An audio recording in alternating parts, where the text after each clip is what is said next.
Friends, आपका मेरे YouTube channel English with master ji में आपका स्वागत है। तो आज की वीडियो में जानने वाले हैं कि फार्माकोलॉजी का एक इम्पॉर्टेंट टॉपिक विंका क्या होता है। तो आज की वीडियो में इसका डिटेल जानने वाले हैं। ठीक है, विंका एक एल्कलॉइड कंटेनिंग ड्रग होता है। ठीक है फ्रेंड्स, जो आपको मेडिसिनल पर्पज़ के लिए यूज किया जाता है।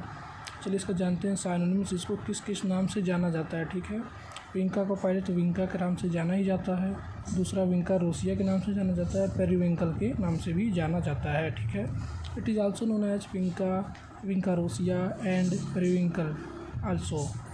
ओके, और दूसरा इसका बायोलॉजिकल सोर्स जान लेते हैं। इसका बायोलॉजिकल सोर्स है आपका पहला it is obtained from the whole plant of catharanthus roseus.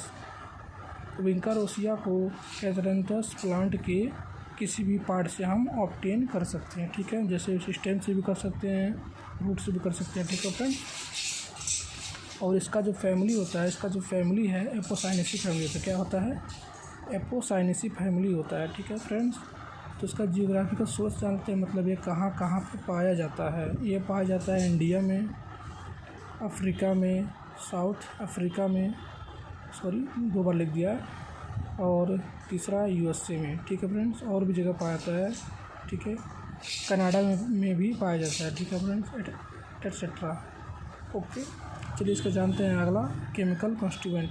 इसमें क्या क्या पाया जाता है? इसमें जो मेजर कॉन्स्टिट्यूएंट पाया जाता है, कंपोजिशन पाया जाता है, जो मेजर होता है, मतलब जो ज़्यादा अमाउंट में पाया जाता है वो है विनक्रिस्टिन है एंड विनब्लास्टिन है। ठीक है फ्रेंड्स, और जो माइनर अमाउंट में पाया जाता है, माइनर मतलब कम अमाउंट में, वो आपका है अजमालिसिन है, सरपेंटीन है, लोकनरीन है, रिसरपीन है, विंडोलिन है, कैथरैंथीन है, ल्यूरोसिन है, ल्यूरोसिडीन है और ल्यूरोक्रिस्टिन है।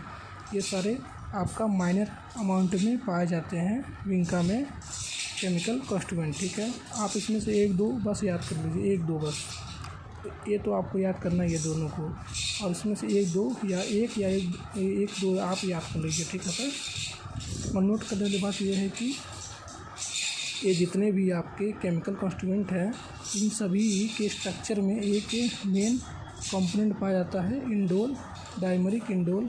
ठीक है, इन सभी का यदि स्ट्रक्चर हम देखें, इन सभी का यदि हम स्ट्रक्चर देखेंगे तो उस स्ट्रक्चर में हमको इंडोल एक रिंग आपको दिखाई देगी। ठीक है फ्रेंड्स, ओके, चलिए आगे चलते हैं।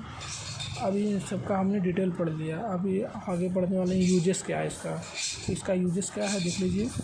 It is used as anti cancer.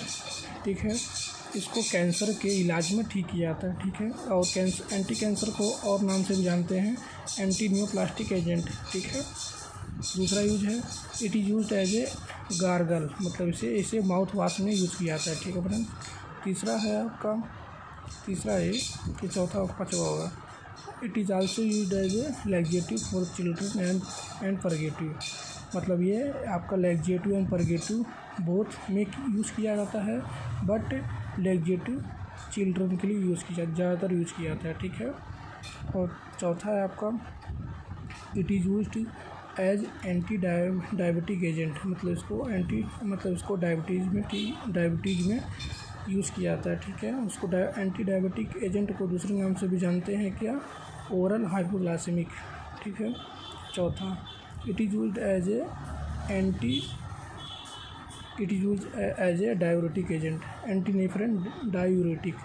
It is used as a diuretic मतलब क्या होता है कि ये आपके यूरिनेशन के प्रोसेस को क्या कर देगा? फास्ट कर देगा, जिससे आपका ब्लड वॉल्यूम कम होगा और ब्लड प्रेशर को क्या करेगा? रिड्यूस करेगा। ठीक है फ्रेंड्स, और अगला है it is used in wound healing, मतलब ये घाव भरने में यूज़ किया जाता है। ठीक है, और अगला है it is used as a anti haemorrhagic, मतलब आपका जो आपका ब्लीडिंग होती है, जो आपका नस फट जाती है, उसको ठीक करने में यूज़ किया जाता है। अगला है it is used also medicinal purpose and ornamental purpose, मतलब ये मेडिसिनल पर्पज़ के लिए यूज़ तो हो ही रहा है, क्योंकि इससे हमको क्या मिल रहा है?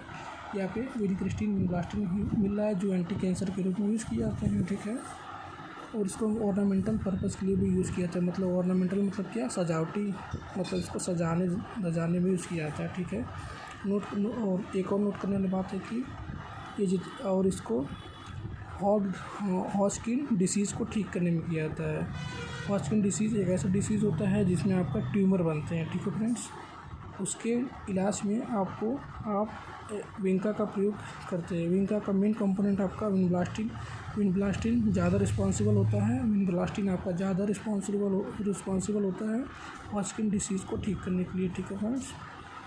Thank you for watching video. I hope आपको वीडियो अच्छा लगा था। Thank you for watching video. Thank you.